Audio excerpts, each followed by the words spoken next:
오늘의 코인, 오늘은 제가 제일 좋아하는 수요일입니다. 오늘도 범타임즈 대표님 모셔봤습니다. 대표님 인사 나눠볼게요. 반갑습니다. 예, 안녕하세요. 서범석입니다. 또 벌써 일주일이 지났죠? 네. 오늘은 이제 지난주 먼저 얘기했던 거 잠깐 먼저 말씀드리면서 아비트럼을 지난주에 말씀드렸었죠. 맞아요. 말씀드렸고 이제 레이어 2의 강자다. 그걸 하면서 이제 토큰이 공개되면서 글로벌 거래소에 동시 상장됐다. 이런 말씀드리면서 이제 그 토큰 가치가 이제 얼마에 매겨질까 밸류에이션에 대해서 이제 쟁글 리서치를 인용하면서 이제 말씀을 드렸었는데 당시에 이제 1달러에서 1.5달러 사이가 될 것이다. 유틸리티 측면에서 봤을 때 말씀을 드렸고 마침 정말로 이제 상장 당일날 이제 빔을 잠깐 쌌다가 네. 1.5달러에 멈췄다가 지금 일주일 동안 스물스물 빠지면서 1.2달러에 머물러 있는 상황이죠. 그래서 잘 맞았다. 그래서 앞으로 아직도 이제 그 바운더리에 있는 중이니까 네. 이제 앞으로 어떤 이슈가 있을지, 앞으로 가격이 어떻게 움직일지 잘 보셨으면 좋겠고요. 오늘은 이제 말씀드리고 싶은 게 그겁니다. 일단 네. 지금 은행 위기들이 맞아요. 네. 많죠. 그래서 그래서 지금 뭐 CS 사태부터 네, 네. 이런 얘기를 지금 이제 해볼까 네. 합니다. 네, 알겠습니다. 자, 지난주에 이어서 또 오늘도 좋은 내용을 준비를 해주셨는데요. 자, 오늘 내용도 여러분들 집중해 주신다면 분명히 투자 시장에 도움이 되실 겁니다. 자, 오늘 첫 번째 이슈부터 한번 열어보겠습니다. 자, 오늘 NFT 리포트 첫 번째 주제는요. CS 사태에서 도이치뱅크까지 은행 위기 사태를 총정리해드립니다. 도대체 코코본드가 뭐길래? 네, 최근 들어서 은행 파산 리스크가 계속해서 연쇄적으로 좀 일어나고 있는 상황인데요. 좀 이런 상황 속에서 투자자분들은 또 불안감이 많으실 것 같습니다. 그래서 오늘 은행의 연쇄 파산 리스크에 관해서 정말 정확하게 정리를 해주신다라고 하기 때문에 개인적으로 저도 너무나 기대가 되는 시간인 것 같습니다. 자, 그렇다면 하나하나 저희가 이야기들 좀 들어보도록 할까요, 대표님? 예, 한번 해볼게요.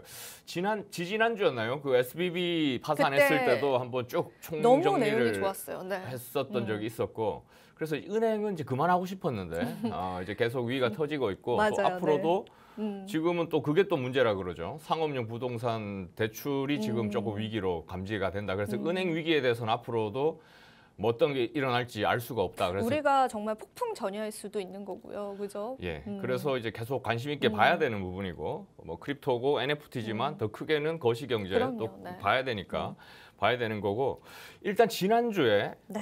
도이치뱅크부터 해서 뭐 유럽의 주요 은행들 주가가 급락을 했었습니다. 일단 도이치뱅크는 독일의 최대 은행이죠. 15%까지 한때 폭락을 했었다가 뭐 그런 적이 있었고, 또 코메르츠방크라고 6.5%까지 하락을 했었고, 또 영국의 은행, 또 프랑스의 BNP 파리바 또 5.8%까지 하락까지 하는 이런 일이 있었는데요. 지금은 조금 잠잠해지는 건데 이제 그 어떤 이유에서 이런 사태들이 벌어졌는지 하나씩 봤으면 좋겠어요. 지금 일단은 이제 지금 도이치뱅크 사태에 대해서 이런 이제 두 가지 원인을 얘기를 하고 있습니다. 첫 번째는 이겁니다. 지금 연이은 그 뭐 예전 실버 게이트부터 해서 연이은 은행들 파산이 뭐 CS부터까지 해서 지금 연이은 은행들 위기 때문에 이제 막연한 위기감이 확산되고 있다. 이런 이유가 하나가 있고, 하나는 이제 직접적인 영향으로 최근에 있었던 CS 사태가 있었죠. 그거에 대한 이제 여진이다. 이런 원인 분석들이 있는데, 이제 CS 사태에 대해서 조금 자세히 얘기해 볼까 해요. 지금 여기서 이제 CS 사태에서 제일 문제됐던 건 그거였죠. 이제 UBS에서 인수할 때 코코본드라는 게 전액 상각이 되면서 휴지 조각이 되면서 그게 문제가 되면서 이제 코코본드에 대해서 위험성을 느끼고 도이치뱅크 위기까지 왔다. 뭐 이런 건데, 그래서 이제 일단 크레디트 스위스 CS 사태부터 간단히 말씀을 드리면요. 일단 당시에 이제 SBB 네. 파산 사태 때 그 시기에 맞물려서 크레디트 스위스에서도 연례 보고서를 발표를 합니다. 네. 발표를 하면서 우리도 중대한 약점이 있다. 뭐 이런 얘기를 하면서 또 당시에 이제 최대 주주들이 뭐 자금 조달은 더 이상 없다 이런 얘기가 나오면서 뱅크런이 발생하게 됩니다. 수백억 달러 정도. 그러면서 이제 UBS가 이제 인수하기로 결정을 하죠. 하면서 이제 사태가 마무리되는 것 같았는데 사태는 마무리가 됐습니다. CS 사태는 일단락이 됐는데 일단 인수 과정에서 아까 말씀드렸듯이 코코본드라는 게 전액 상각이 됩니다. 상각이 되면서 이제 계속 이 코코본드라는 게 지금 앞으로도 또 도이치뱅크 사태도 그렇고 앞으로도 이제 위기의 고리로 이제 역할을 할 수 있는. 그렇다면은 이 코코본드에 대해서 저도 이제 많이 들어는 봤는데 이 코코본드가 도대체 어떤 건지가 좀 이해가 안 되더라고요. 이야기를 좀 들어봐도. 그래서 코코본드가 어떤 거죠, 대표님? 코코본드에서 이제 잠깐 이제 말씀드린 일단 본드니까 네, 채권이죠. 네. 채권 그러면 제일 안전한 자산 중에 하나인데 네. 왜 여기서 또 문제가 됐을까? 또 지난번에는 이제 SVB 사태 때는 이제 채권에 투자를 하면서 그때는 이제 급격한 금리 차 때문에 이제 은행 부실을 맞았던 거고 이번에는 이제 코코본드는 은행에 이제 대한 문제라기보다 코코본드에 투자한 사람들에 대해 피해가 간 이런 상황입니다.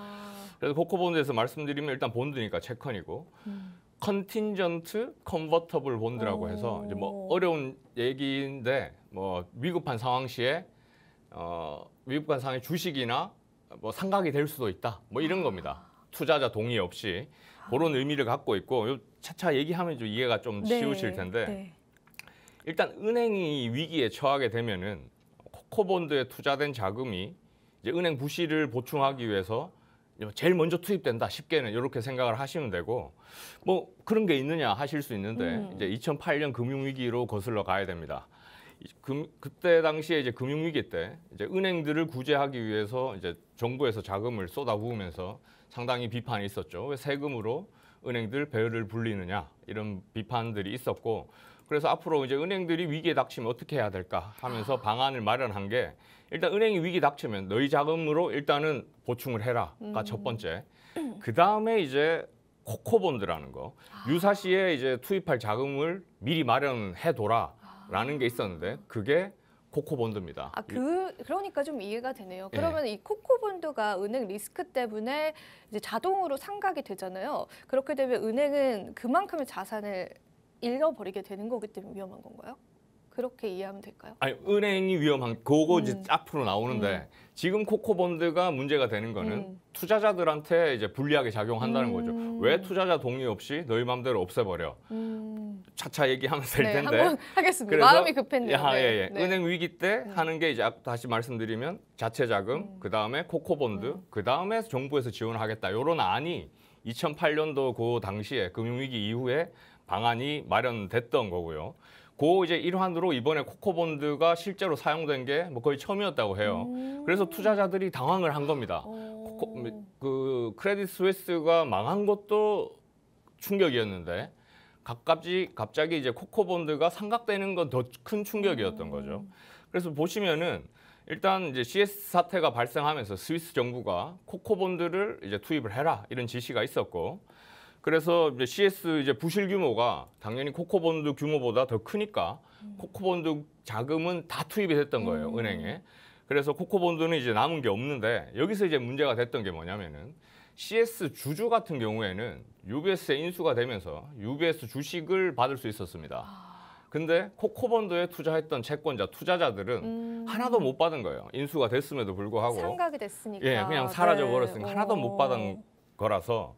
그래서 이제 코코본드에 대해서 이게 채권인데 이제 뭐 안전한 게 아니네. 하나도 안 안전하다는 생각이 드는데요. 너무 위험하네. 너무 이런 위험해요. 인식들이 이제 투자자들한테 이제 가게 됐고 앞으로 그러면은 코코본드에 투자할 투자자들은 사라질 거고 그러면 은행들은 그만큼 자금 조달에 문제가 생길 거고 그러면은 이제 코코본드 발행액이 많은 은행들 같은 경우에는 주식을 매도할 우려가 생기는 거죠. 주식 매도 러시가 생기고 그 일환으로 이제 도이치뱅크 사태가 일어났던 거고.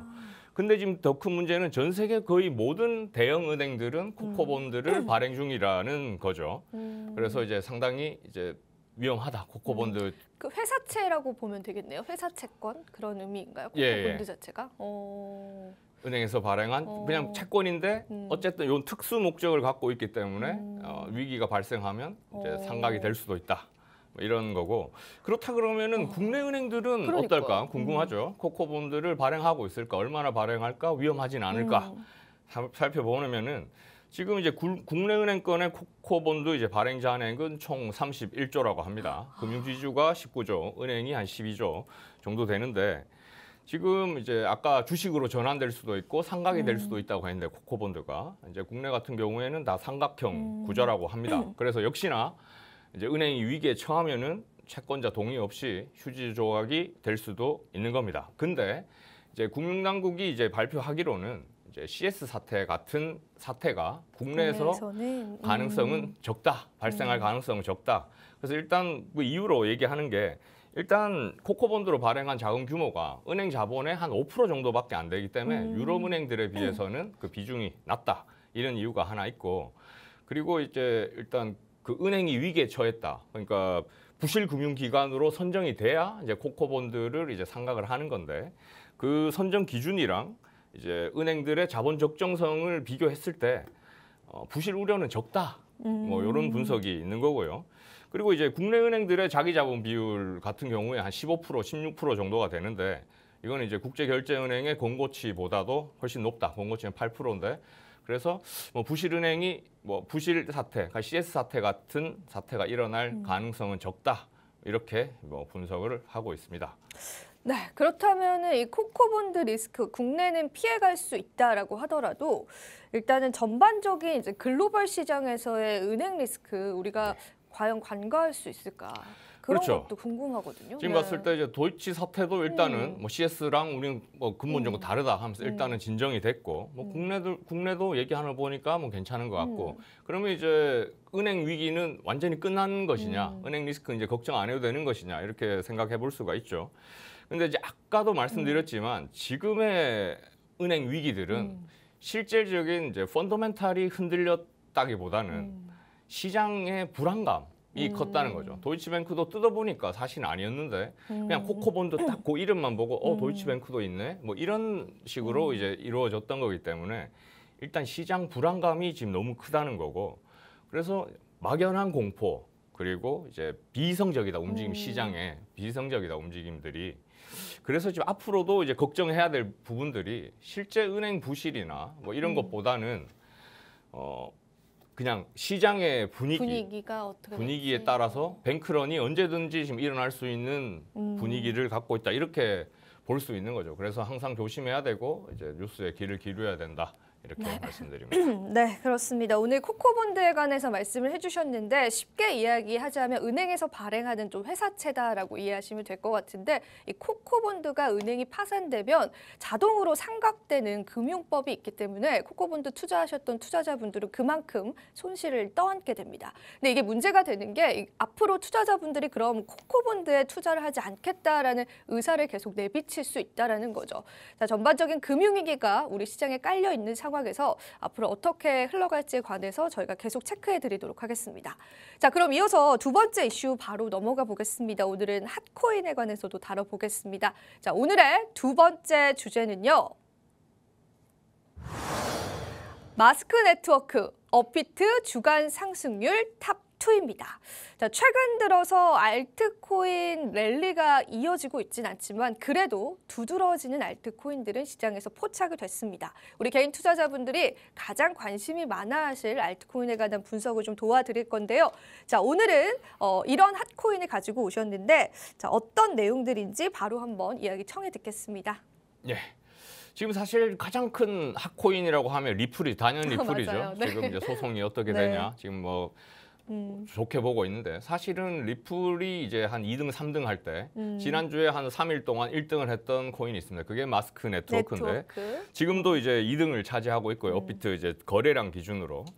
그래서 지금 업비트에 사실 최근에 3월 7일에 업비트에 상장이 됐고 이게 나온 지는 한 21년도 정도에 나왔는데 이제 상장이 이번에 됐고 지난주에 갑자기 이제 급등을 하고 좀 잠잠하다가 어제 새벽에 갑자기 이제 급등을 하고 있습니다. 비밀이 나왔나요? 네. 예, 급등을 하고 네. 있고 그래서 이제 어제는 지금 이제 제가 이제 준비를 할 당시만 하더라도 뭐 상승하고 좀 잠잠하다가 급등 한 2배 정도 올랐다. 조정 중이다. 이렇게 얘기했는데 네, 갑자기, 어제 밤 사이에 또 갑자기 또 급등을 해서 이런 상황입니다. 그래서 이걸 한번 어떤 코인인지 한번 보는 게 좋을 것 같아서 요 의미도 있는 코인이고 그래서 이제 한번 준비를 해봤고요. 이제 마스크 네트워크라고 하면 일단은 기본적으로 딱 요 표현만 생각하면 되고 웹2와 웹3의 브릿지다. 이렇게 말씀을 드릴 수 있을 것 같고요. 그동안 이제 블록체인 기업들, 뭐 코인 프로젝트들이 계속 이제 웹3를 외치고 웹2의 부당함 뭐 이런 것들을 외치면서 웹3를 별도의 세계처럼 이렇게 했는 반면에 이 프로젝트는 이제 매스 어답션을 위해서 기존 웹2 위에 웹3를 올리겠다. 두 개의 브릿지 역할을 하겠다 하면서 나온 코인이라서 이제 더 관심이 가는 코인입니다. 뭐 간단한 예를 든다면은 일단 트위터나 페이스북이나 인스타그램 할 때 여기서 암호화된 메시지를 전송할 수 있다는 거예요. 별도의 플랫폼을 만드는 게 아니라 기존의 트위터에서 메시지를 보낼 때 암호화를 시킬 수 있다. 마스크 네트워크 서비스를 이용하면 이런 특징들이 있는 거고요. 뭐 이더리움 기반에서 위스퍼 프로토콜을 활용하고 있습니다. 그리고 이제 또 하나 기능으로 말씀드리자면은 토큰 스왑도 가능한데 자체적인 이제 뭐 유동성 풀을 활용하는 건 아니고 유니스왑이나 뱅코르나 다른 것들을 이제 사용만 할 수 있는 여기서 그러니까 UI만 적용하는 뭐 이런 기능 크게 두 가지를 갖고 있습니다. 근데 가장 큰 이제 장점이라고 하면은 이제 사용이 쉽다는 건데 뭐 크롬이나 이런 데서 이제 익스텐션 프로그램을 설치하면은 쉽게 사용을 할 수 있고 뭐 간단히 말씀드리면은 트위터에서 메시지를 보낼 때 마스크 네트워크를 뭐 설정을 하고 이제 받는 사람을 지정을 하면은 그 외의 사람은 그 메시지가 내가 쓴 메시지가 안 보이고 지정한 사람만 보일 수 있는 귓속말 기능이네요. 그런 거죠. 옛날에 있었던 예, 네. 그런 기능이고 네. 이제 그 트위터 서버에 남지 않고 뭐 이런 기능을 제공하고 있습니다. 물론 앱도 있고요. 그래서 이런 것들이 이제 관심 있게 보고 있는 점이고 그 다음에 또 말씀드릴 부분은 이제 요 토큰 같은 경우에는 지금 그 딱히 다른 게 있다기보다 이제 거버넌스로 작용을 합니다. 그래서 이제 마스크 네트워크에 의사 결정을 할 때 이제 참여할 수 있는 그런 기능이 있고 뭐 토큰 이코노미 같으면 지금 1억 개가 발행됐고 지금 이제 3년 동안 락업이 해제되는 중이다. 그래서 뭐 마스크 네트워크 지금 이제 2등 하고 있지만 앞으로도 이제 관심 있게 보면 좋을 코인 같습니다. 네, 그렇습니다. 마스크 네트워크에 관해서 이제 펀더멘탈적인 부분들 설명을 해주셨습니다. 앞으로의 흐름들도 저희가 계속 체크해 보면 될 것 같고요. 저희 채팅방에 마스크 가즈아라고 또 외쳐주셨는데 갈 수 있도록 대표님께서 기도를 해주신다라고 합니다. 자, 오늘도 다양한 내용 준비를 해봤습니다. 은행 리스크부터 금주의 핫코인까지도 여러분들에게 유익한 시간이 되셨으면 좋겠습니다. 자, 오늘은 여기서 마무리해 보도록 하겠습니다. 본 방송에서 제공하는 정보는 투자 판단에 대한 조언일 뿐 가치 판단과 상승 하락을 보장하고 있지는 않다는 점 다시 한번 유의 부탁드리고요. 저희는 내일 이 시간 다시 찾아뵙도록 하겠습니다. 오늘도 시청해주신 여러분 고맙습니다.